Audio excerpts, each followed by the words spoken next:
what would be a favorite subject for you to counsel people on and to speak to about? Training trainers to train. There are so many trainers in all walks of life, corporate and what have you. Subject matter experts feel that because they understand their subject material so well, that automatically qualifies them to be a trainer or a speaker, where in many cases it makes them a worse trainer or speaker because they just give all of this data and overwhelm their audience. So my to answer your question would be working with trainers, working with people that have complex information that need to be able to disseminate that or to share that with an audience so they can understand it.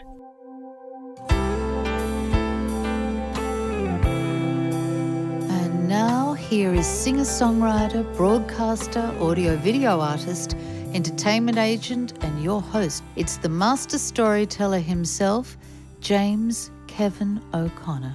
Hey, hey, hey, it's a beautiful day. Yes, a beautiful day indeed to be in the South.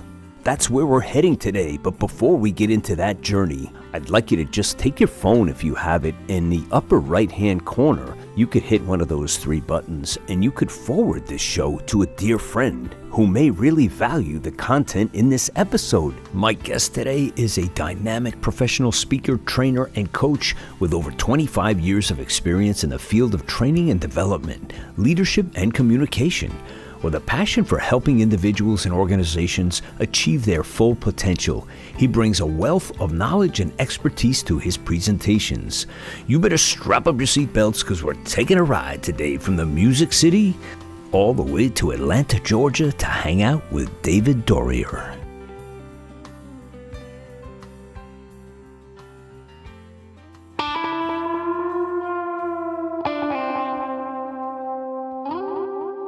Here we are on Podcasting Your Global Career today, and I'm with David Doerrier. David, thank you for coming on short notice. We just met recently on LinkedIn, and I was delighted to see that you're a speaker amongst many other things, and you actually educate people in the speaking arena. Fabulous, fulfillment of so many people's dreams and aspirations, and people like you are so desperately needed in this space. So how did we get into this space to begin with? Well, thank you so much, James, for inviting me and finding me on LinkedIn. That was a great surprise to meet you and then learn more about you, and now to be on your podcast. So thank you so much. So how did all this begin? Well, it didn't come naturally, that's for sure. When I was a kid growing up on Long Island, New York, I've met folks that I graduated high school with, and many of them said, I didn't even know you could talk, because I was just a shy kid. For me, if I was able to find a cave and live in that cave for the rest of my life at that time, I would have been very happy. However, higher powers had other things on their mind for me in my life. But growing up as a kid, I was always fascinated with radio broadcasting, but I never knew how I was going to get into it. But I ended up in radio broadcasting. I ended up as a trainer while I was in the military. And then for 30 years in corporate, I've been in training and development, training people, writing training, and training trainers to train. So how did I end up in this? Through training and development. And I love it. I love helping people be better speakers. Wow, that's awesome. So much to know in that area. You can cover like anything from someone's posture to finding their voice, both audio and inner voice, all of the things that are necessary to communicate on a level that reaches people. And where do you find it is the most challenging piece of that comes up, like first and foremost for most people? Great question. So there are three things that I've been evaluating speakers for a very long time.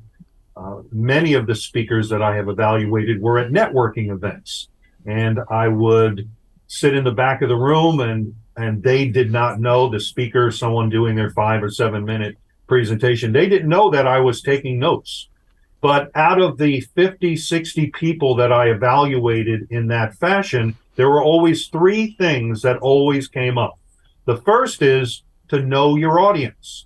Many times speakers will speak to an audience in a way that doesn't resonate with them, or they're speaking to an audience as if we are all experts in their field.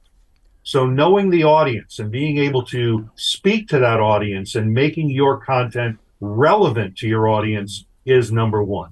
Number two is to incorporate stories. Many times people will be just giving data, all this data that they're just vomiting to their audience. Tell us some stories. Give us some, because we as an audience, we want to get those pictures with words in our head. We want to be emotionally connected to that content. So know your audience, tell stories. And number three that gets missed all the time is to have a conclusion.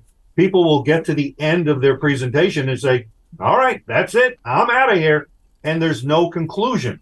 And the conclusion could be just something as simple as a short review or a call to action of some sort. Right. So we got know your audience, stories, and wrap it up with a decent conclusion. Exactly. So when you get those three down, are those the three that you start with when you're counseling someone?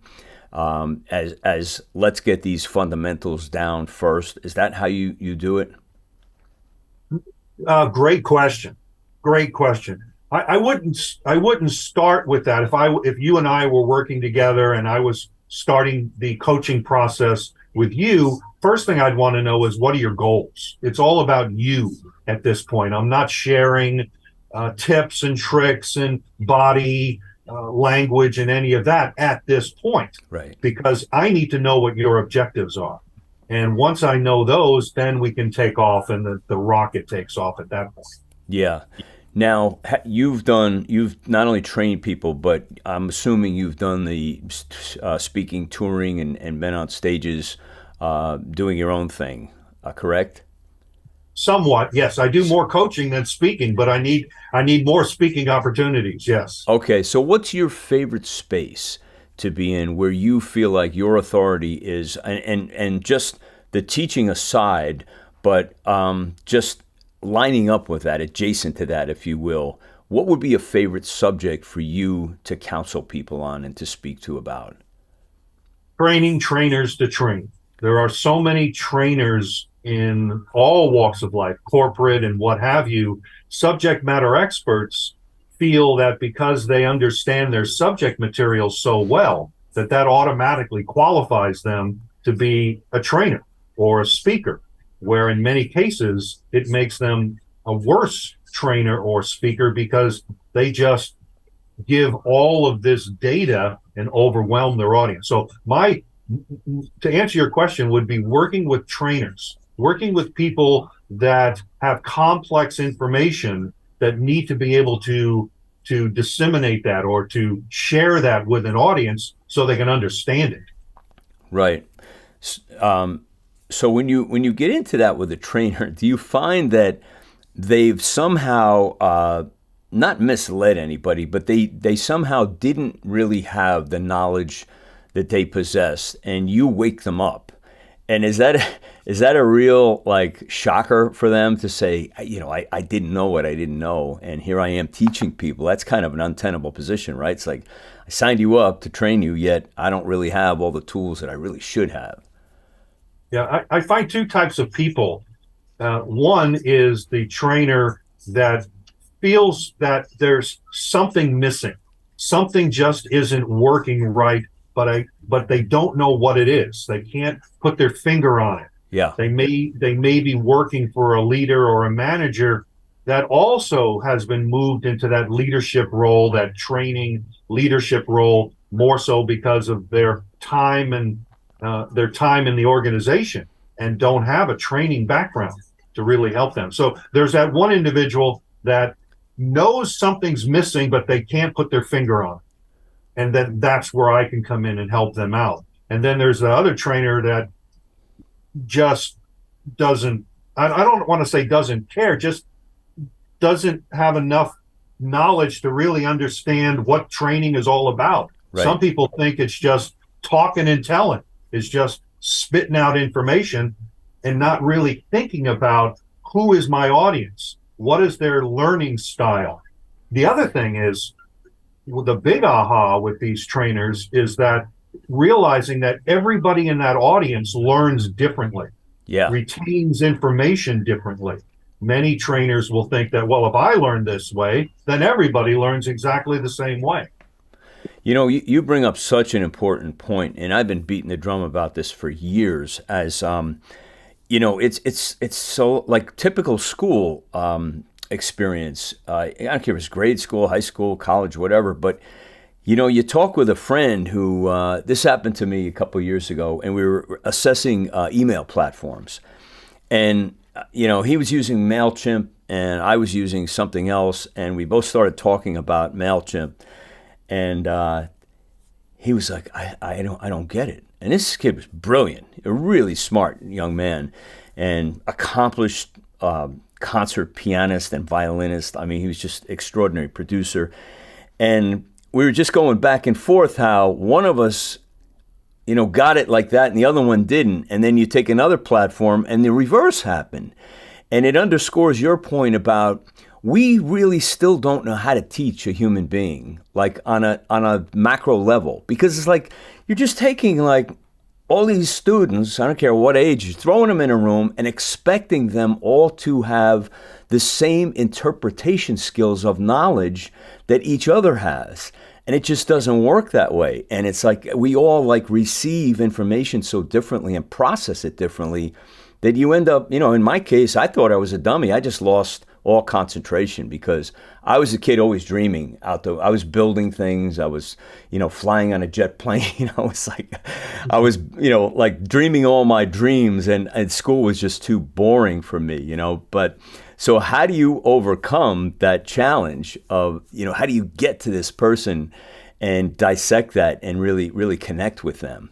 Another great question. And that's where I dive into one of the foundational pieces of training. One foundational piece is the basics of presenting and body language and all of that. There's that piece. But then the second piece is the adult learning theory. How do adults learn? How do adults retain information? How can a presenter present the information in a way that's going to be engaging? It's all about creating engagement. And there are 8 principles that I work with the adult learning theory. And not only will this help trainers, but all presenters. It helps them to understand how to engage an audience, whether you're on the stage or whether you're writing the information. So to answer your question, the adult learning theory, and that's my shtick. Wow. See, that's the thing. You have the tools. You know what to go into the toolbox for and bring out. Hey, let's talk a little bit about your interest in music, David. You said at the top of the hour, you said you have a radio station that you play music on for people who, I think you said 50s through 80s or something, or 60s through the 80s. Yeah, very cool.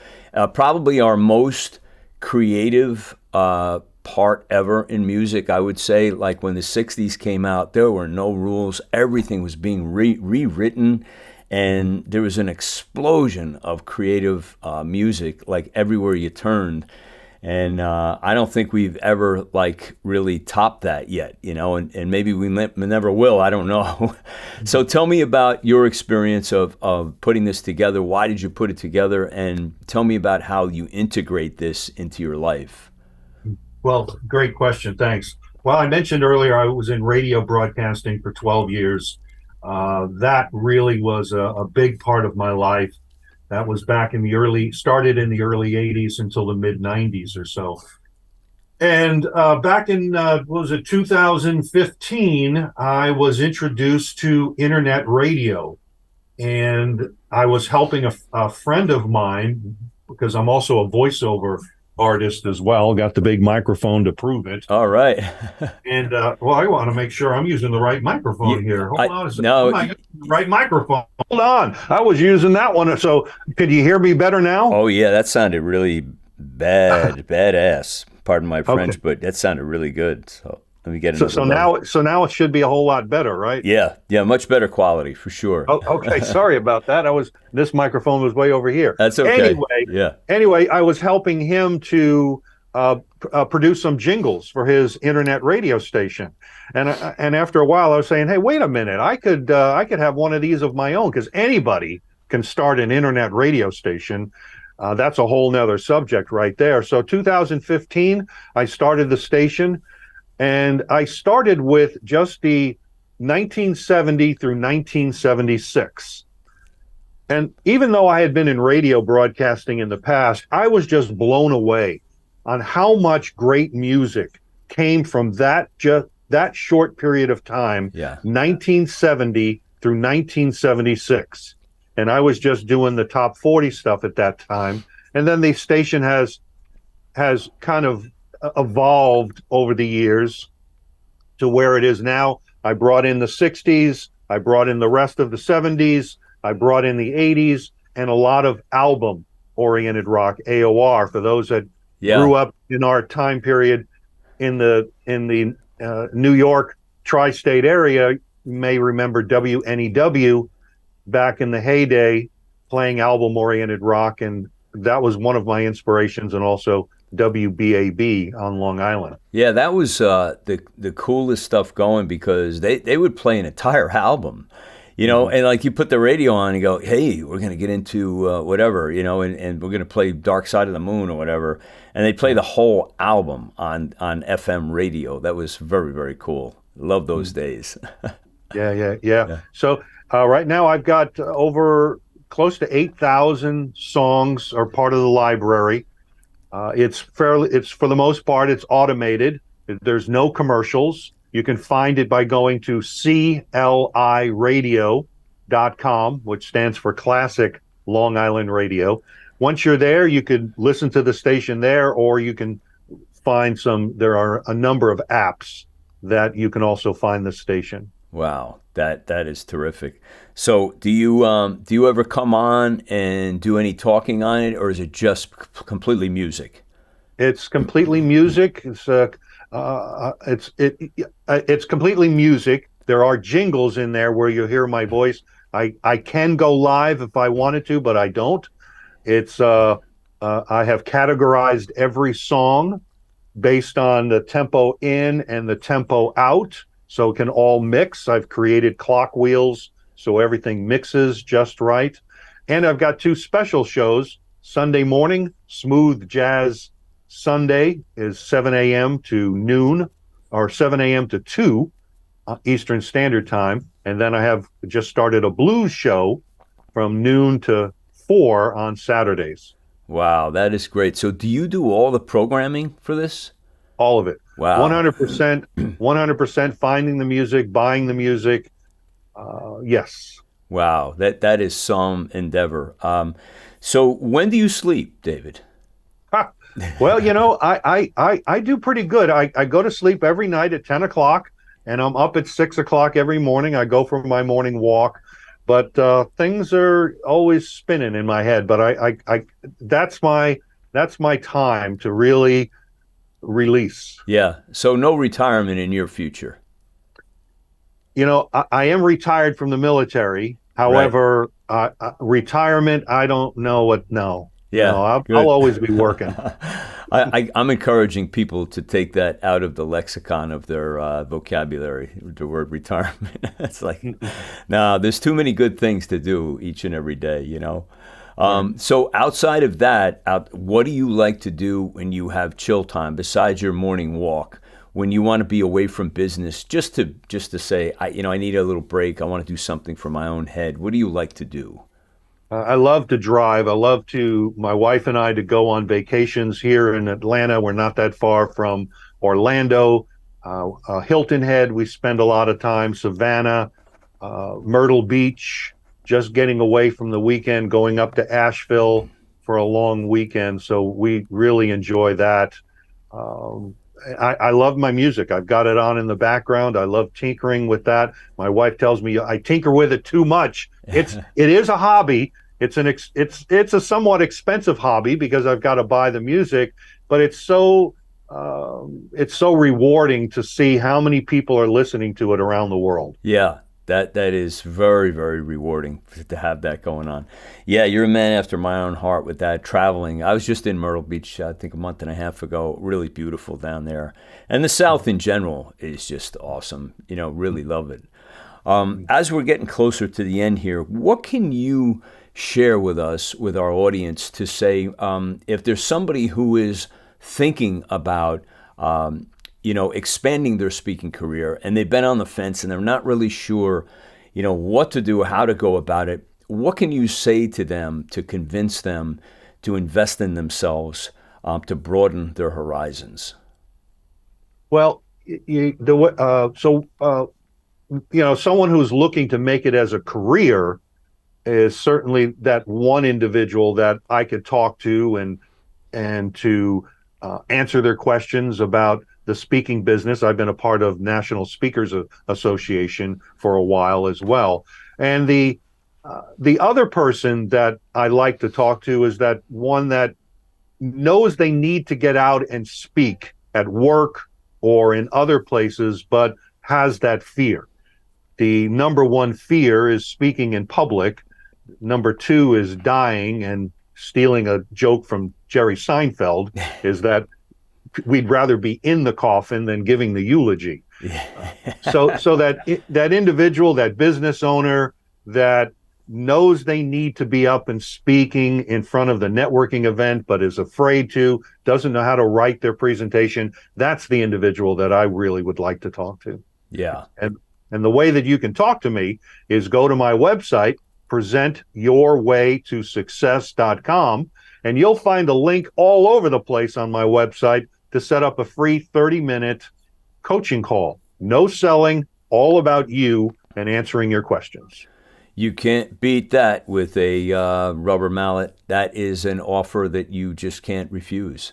So people, take advantage of that. Please go to David's website. And all of the links, David, we will have in the show notes for everything about you and your wonderful brand and your radio station, of course, too. So in wrapping up, I'd just like to say thank you so much for being a part of podcasting your global career. And I want to wish all of God's blessings on you and your wife and your family moving forward. Thank you. Thanks so much, James. Hey, if you guys like what's going on here, please leave a great review in the Apple Podcasts. I've left a simple review process in the show notes, and we'd really appreciate it. And also, don't be shy. Forward this to your best friend because you know they need it. Hey, if you need some coaching, hit up the link in the show notes. It's calendly.com/Dharmic. And you can take a little chance with me, and I'll get you on your way. That's a wrap for me today. I'm your host, James Kevin O'Connor. So until the next time when we meet again, I'll either see you on the socials or I'll see you from the stage. Ride on, baby, won't you take a ride with me? Ride on, we can untangle all the mystery. If wishes were windows, I'd open one and find that freedom is really a simple state of mind. So ride on, baby, won't you take a ride with me? Ride on, we can untangle all the mystery. Ride on, baby, you and I can find the key.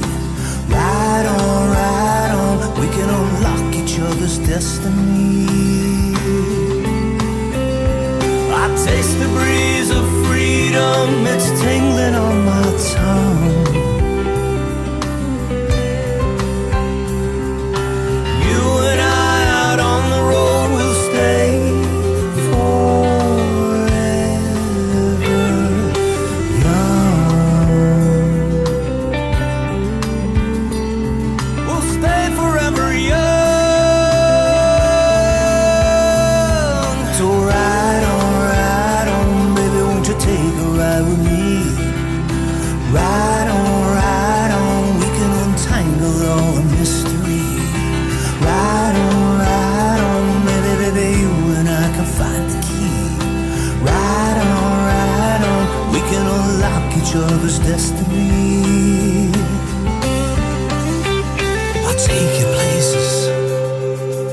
that you've never seen. I'll take you places that you never dreamed. I'll take you places that were pictures in your mind. I'll take you places